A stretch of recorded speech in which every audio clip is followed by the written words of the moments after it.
Gênese no lar. Mais um evangelho para o coração. Ser bendito, meu Pai, pela oportunidade. Que os lares sejam abençoados através das palavras, das mensagens que serão disponibilizadas por aqueles que te representam junto a nós outros. Que o projeto da Casa de Kardec dialogue sempre com a esperança e com a fé, trazendo os contributos de esclarecimento e consolo para todos. Que possamos sentir a Tua augusta presença no nosso coração nesta manhã. E que possamos, ao atingir o final do nosso encontro, termos garantido aqueles elementos que tanto necessitamos. Gênese no lar. Mais um evangelho no coração. Hoje, nosso encontro vem entrar na galeria de tantos, completando 276. Tema: levantar e seguir. Temos nos últimos encontros, e assim será por algumas semanas, refletido em torno dos milagres do Evangelho, que estão catalogados, reunidos no livro A Gênese, publicado por Allan Kardec em 68. Quando Kardec traz estas passagens e oferece ensinamentos esclarecedores que só o Espiritismo traz consigo, como através da sua teoria metafísica, metapsíquica. Então nós estamos sendo chamados pela espiritualidade para o item 14 do capítulo 15 de A Gênese, quando Kardec escolheu a passagem da cura do paralítico, que é o item 14. Então nós vamos fazer a leitura de Mateus capítulo 9, versículo de 1 a 8. Abre aspas. Jesus, estando dentro de um barco, atravessou o lago e veio para a sua cidade, que era Cafarnaum. O barco da instrumentação, o barco da posição, o barco da reencarnação, o barco das oportunidades. Ele utiliza para atravessar o lago, voltando para a sua cidade. Continuando. E como lhe tivessem apresentado um paralítico deitado sobre um leito, Jesus, vendo sua fé, disse a esse paralítico: meu filho, tende confiança, vossos pecados vos são absolvidos. Logo, alguns dos escribas disseram entre si: este homem blasfema. Mas Jesus, tendo conhecimento do que lhes pensavam, disse-lhes: por que tendes maus pensamentos dentro de vossos corações? Pois o que é mais fácil de se dizer: vossos pecados vos estão perdoados? Ou dizer: levantai-vos e andai? Ora, a fim de que vos saibais que o Filho do Homem tem na terra o poder de absolver os pecados, levantai-vos, disse então ao paralítico, conduzi vosso leito e ide com ele para a vossa casa. O paralítico levantou-se logo e se foi para sua casa. E o povo, vendo esse milagre, ficou cheio de temor e rendeu glórias a Deus por haver concedido tal poder aos homens. Extraordinário. Esse texto tem tantos ensinamentos. Fazendo um paralelo com a filosofia, perguntaram para Pitágoras se ele tinha a verdade. Pitágoras disse: não, pertencem aos deuses. Mas nós devemos nos aproximar da sabedoria para estar próximo deles. E assim ele criou a palavra filosofia, que significa amor à verdade, que vai sendo assimilada pelos homens à medida em que estes se aproximam e naturalmente vão adquirir o poder. A última frase dessa passagem diz que o povo, vendo esse milagre, ficou cheio de temor e rendeu glórias a Deus por haver concedido tal poder aos homens. Jesus inaugura essa era, porque ele oferece um contributo valiosíssimo através dos ensinos e exemplos. Ele abre uma perspectiva de uma ciência nova. Muitos séculos se passaram. O Espiritismo veio para a Terra em 1857 para esclarecer e conceder poder para os homens. Ouçamos Kardec numa interpretação sob o ponto de vista da mediunidade e da atuação magnética de Jesus. O que poderiam significar essas palavras? Vossos pecados vos serão perdoados. E a quem poderiam elas servir para a cura? O Espiritismo dá a chave como de uma infinidade de outras palavras, incompreendidas até esse dia. Ele nos ensina, pela lei da pluralidade das existências, que os males e as aflições da vida são frequentemente expiações do passado, e que sofremos na vida presente as consequências das faltas que tenhamos cometido em uma existência anterior, sendo as diferentes existências solidárias umas com as outras, até que se tenha pago o débito destas imperfeições. Se, pois, a doença desse homem era uma punição pelo mal que ele houvera cometido, dizendo-lhe: vossos pecados vos foram perdoados, era como lhe dizer: tendes pagado vossa dívida. A causa de vossa doença está extinta por vossa fé presente. Em consequência, vós mereceis ser liberto de vossa doença.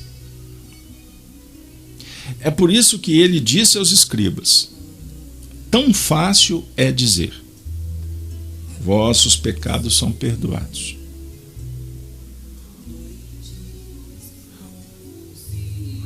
Como? Levantai-vos e caminhai.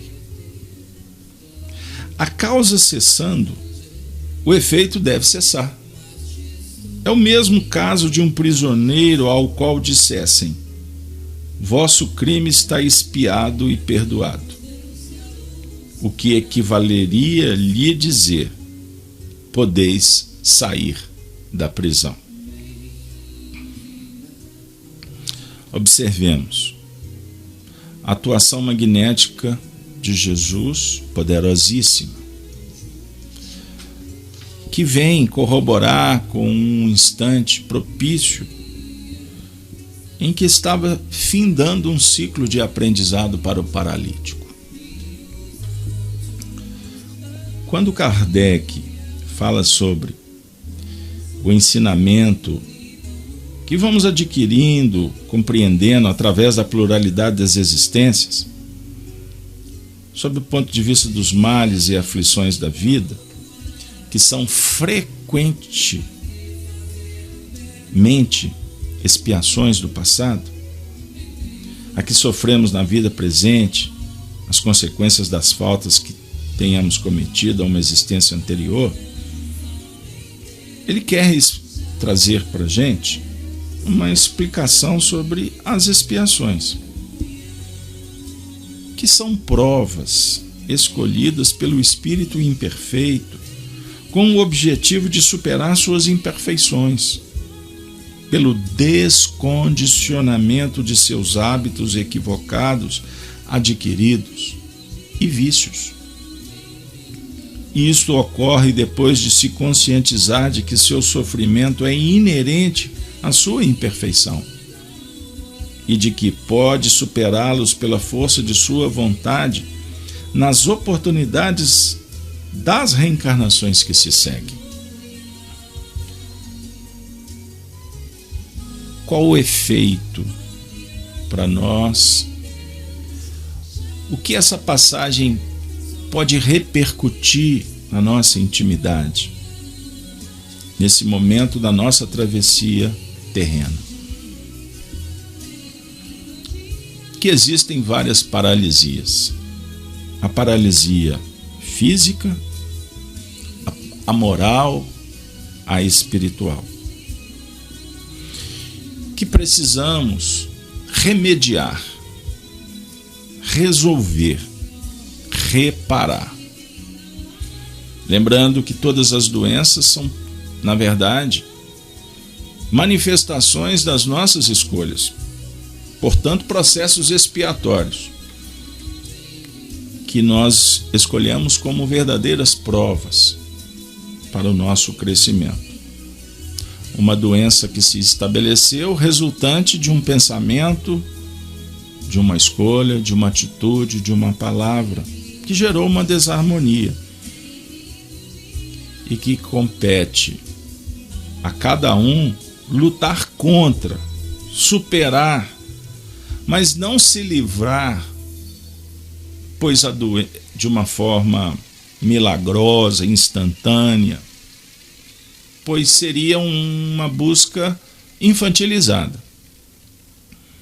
O instinto de conservação, a natureza, luta sempre pela harmonia dos corpos, da nossa estrutura fisiológica, da natureza. A natureza não se agride, ela equilibra as forças, da mesma sorte que nas manifestações orgânicas, face às disfunções, há uma reação em cadeia que exige um esforço, uma luta, e que naturalmente vai indicar um tempo para que o processo atinja os seus objetivos. E este movimento da reparação orgânica, ele pode ser auxiliado por força exterior, que também é da natureza, força magnética, e assim Jesus e os médiuns curadores atuam. E que pode ser aperfeiçoado e acelerado pela vontade do indivíduo. Mas é necessário recordar que, lutando contra a doença, nós vamos desenvolver conhecimento, habilidade, e que vai dialogar naturalmente com a causa que gerou esta mazela. Então, mesmo que inconscientemente, quando a gente está tomando a medicação, que a gente está em busca da recuperação, nós estamos, sim, sem sombra de dúvida, tendo a oportunidade de valorizar a vida. E tirando uma lição importante, sob o ponto de vista moral, nós estaremos nos preparando para não repetir as ações que geraram a própria doença. Isso em tese. Mas nem sempre é o que se vê. Dialoga com a nossa realidade. Por isso Jesus fala para o paralítico levantar e andar.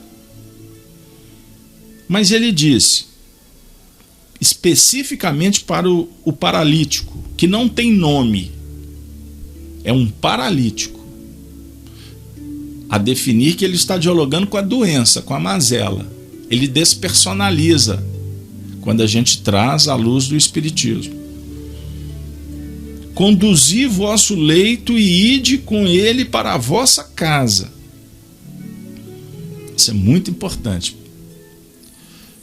Ele está dizendo assim: aprenda com o leito, valorize a experiência enquanto estivestes no hospital de repouso e volte para a vossa casa interior com a lição. Não deixe ela lá no hospital, na rua, ou esqueça de tudo que aconteceu depois que você recobrar a sanidade, a saúde, as atividades diuturnas. Compreenderam o que eu estou dizendo? Não perca essa oportunidade. Senão, se nós não voltarmos para casa e continuar na cidade, lá no centro de Cafarnaum, o que vai acontecer? O mal virá a galope de volta com mais força. Nós temos passagens no Evangelho, por exemplo, da cura de obsedados, que Jesus diz assim: cuidado, porque o espírito obsessor foi liberto. Faça uma intervenção curadora, restauradora. O ciclo, o merecimento chegou e ele pode ser concluído. Mas o espírito que se desvincula, ele vai percorrer outras terras, vai encontrar os seus pares e depois ele vai voltar. E vai voltar com mais força. Ele volta em bloco, em grupo. E se ele não encontrar a casa limpa, harmonizada, a obsessão vai se instaurar de uma forma destruidora, com muito mais volúpia, com muito mais contundência. É como se a mensagem dissesse assim: se fostes bem-aventurado, recebeu a bênção. Existe o mérito e existe o acréscimo de misericórdia. Porque se não chegou o momento, o preso tem que ficar preso. É diferente aqui na Terra, porque aqui basta achar uma prerrogativa, um bom defensor que costuma driblar a sentença. Isso é comum. Uma vez que a justiça humana, que age com interesse pessoal, ou seja, com parcialidade, ela abre porta para a verdade sair por outro compartimento. Ou seja, quando agimos com egoísmo, com orgulho, a verdade fica esquecida, deixada de lado. Por isso, a justiça divina é imparcial. As leis de Deus, elas existem para ser cumpridas. Aprendemos com Kardec que não há um ato que viole essas leis que fique impune. Aonde está escrita essa lei? Aí é um outro diálogo que cabe muitos estudos, mas o Espiritismo explica com simplicidade e objetividade que a lei está esculpida na consciência. Então nós podemos enganar, podemos driblar na sociedade, mas ninguém engana a si mesmo. Aliás, o poeta disse que mentir para si mesmo é a pior mentira. Jesus atua num processo que é extraordinário, a definir inclusive o seguinte, que em tese é fácil você magnetizar e curar. Por isso é que ele falou. O que é mais fácil? Curar o corpo, os corpos, ou perdoar pecado? O diálogo é filosófico de profundidade. E subentende-se que os observadores, os participantes desse cenáculo, desta prédica, compreenderam que ele falava que para perdoar pecado tem que ter autoridade. E essa autoridade é do alto. Jesus, portanto, sugere que a gente possa lutar contra as mazelas da alma. A paralisia da razão, do intelectualismo, é grave. Deixe de colher as informações necessárias para a sua travessia terrena. A marcha do progresso passa por cima de você. Quer um exemplo?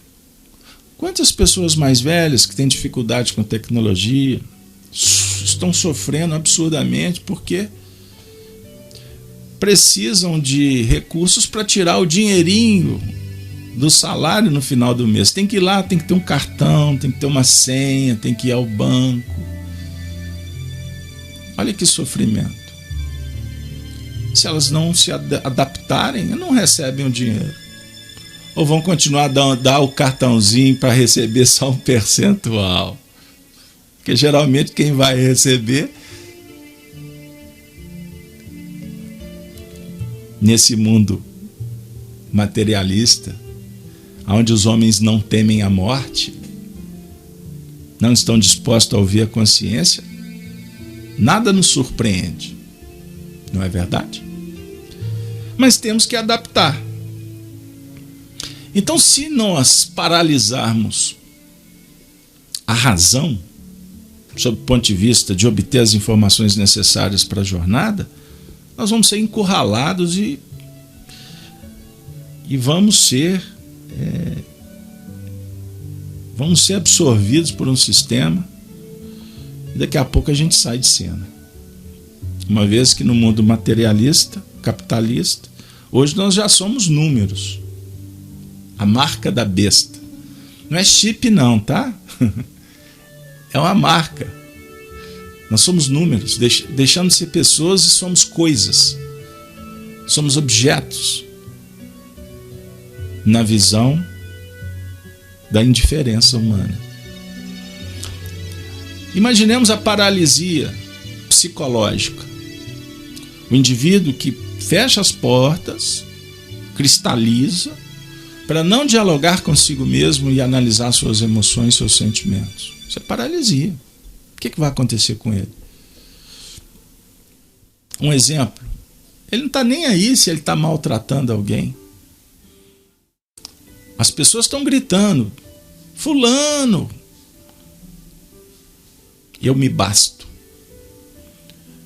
Ele está, na verdade, cultivando uma imperfeição que será danosa no amanhã. Paralisia psicológica, ele não quer analisar-se. A paralisia moral, as imperfeições, os vícios, isso vai trazer doenças. Observem quantas vezes a vida paralisa o indivíduo fisicamente para ele ter oportunidade. Ele tem uma doença silenciosa que, quando se descobre, em tese o indivíduo não estava preparado para enfrentar. Diferente quando a doença é publicizada, né? Aí ele tem o diagnóstico: a partir de agora não mais renitente, obtuso, continua com o mesmo modo de vida que levou à doença. Daqui a pouco está com a perna amputada, daqui a pouco está assim, acolá, perde a voz. Aí vai vendo o corpo se deteriorando em função da doença por falta de cuidado. Paralisia moral, espiritual. O indivíduo tem mediunidade. Vamos conversar com os médiuns. Ele tem mediunidade. Clarevidente, clareaudiente, etc. Mas fecha a possibilidade de dialogar com o assunto. A vida vai passando, as coisas vão travando. Ao invés de trabalhar com com as energias do bem, ele vai aglutinando negativismo, aí tudo começa a deteriorar à sua volta.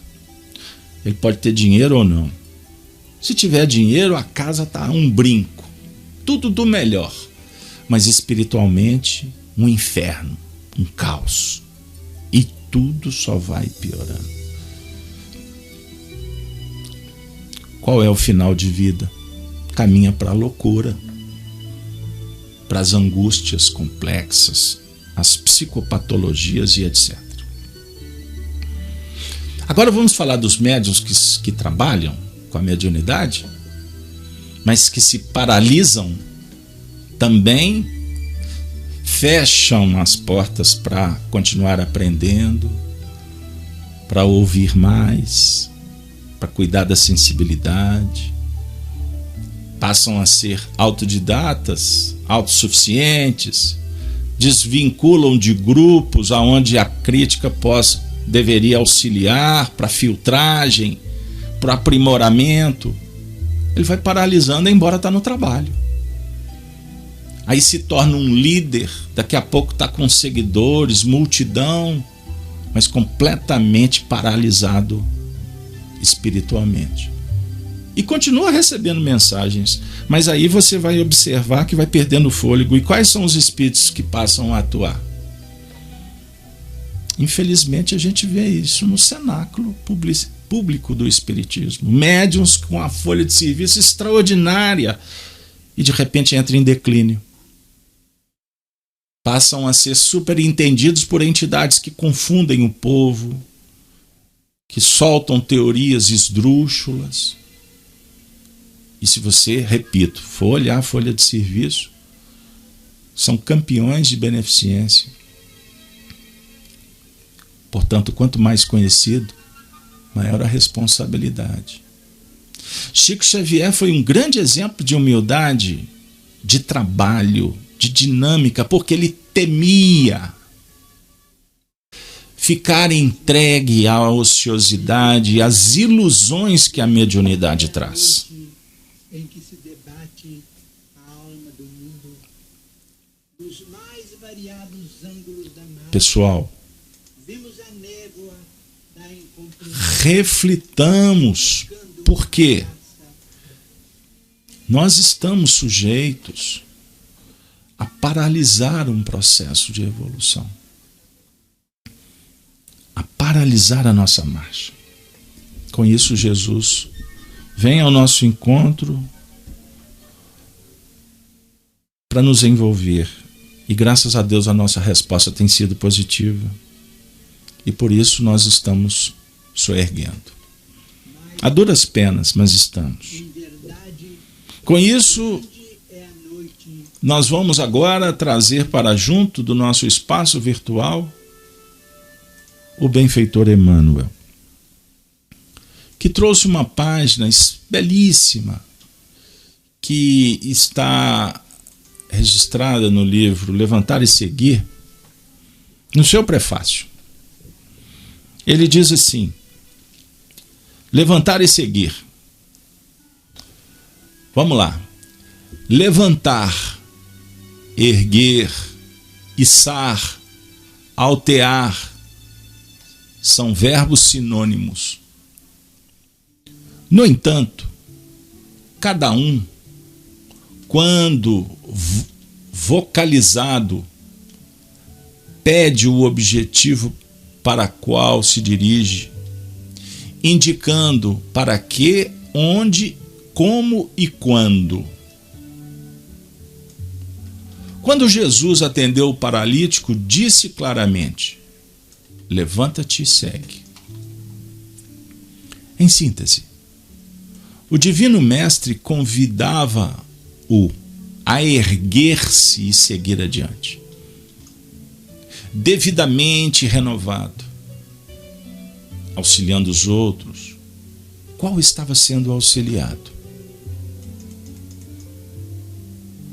É que, de modo geral, o grande número de criaturas humanas jaz sentada ou acomodada em suas próprias vantagens passageiras. ao toque do ensinamento ou da influência de Jesus, se modificam no íntimo, aceitando a lição do Divino Mestre ou magnetizadas pelo encantamento da oração. No conceito delas próprias, espiritualmente, se levantaram para a fé que não possuíam, adquirindo uma postura de confiança em Deus que se lhes mantinha ignorada. Sentem-se erguidas às novas concepções da vida ou em novos pensamentos, mas que se esquecem da ação que lhes completaria a libertação dos males ou imperfeições que ainda carregam. Levantam-se, entretanto, prosseguem na rotina que se habituaram. Alteia-se no campo emotivo, mas não se movimentam para o trabalho do bem ao próximo. Quem recorre ao Cristo extasia-se com a suavidade imensa que lhe caracteriza a presença no próprio coração. Entretanto, não basta esta forma de encantamento para lhe alterar a vida pessoal. A inteligência se alteia na maneira de ser das pessoas, mas prossegue acomodada nos seus próprios interesses de ordem material. Levantar e seguir na lição do Senhor significa movimentar-se, buscando o caminho que Ele mesmo trilhou, trabalhando o caminho que Ele mesmo trilhou, trabalhando o quanto lhe seja possível a benefício dos nossos irmãos, sejam quem sejam, esquecendo-lhes as deficiências e erros, encorajando-lhes a renovação para o bem, olvidando-lhes quaisquer ofensas, ignorando-lhes voluntariamente as fraquezas e amparando-lhes as necessidades, perdoando e amando, instruindo, sobretudo com os próprios exemplos, e doando-lhes o conhecimento da vida, soerguendo-lhes as forças quando as provações ou problemas lhes marquem os dias, sem esperar compensação de qualquer natureza. Em suma, erguendo-se e acompanhando os passos do Divino Mestre que nos deixou essa fórmula inesquecível. Quem procura encontrar-me, negue a si mesmo. Tome a cruz que lhe cabe e siga. E siga os passos da vida. Gênese no Lar, o nosso encontro bendito, dialoga com a necessidade de levantarmos e seguirmos sempre, mesmo quando violentados, apulpados, dilacerados, sem recursos, mesmo quando a doença nos cutele as forças, a solidão dilacerar os anseios, possibilidades, tendo que despedir de um ente que se vai pelas portas da desencarnação, ou por escolhas que precisam de ser sacralizadas por nós, seja qual for, no momento em que formos chamados para darmos uma resposta para a vida, não esqueçamos que levantar e seguir é o convite de toda hora. E quando é engrinaldado pelo amor do Cristo, levantar e seguir passa a ser um conselho, uma ação bendita para a vitória do amor e da imortalidade. Tenhamos confiança para levantar e seguir sempre. Ave seja Cristo. Bom dia para todos.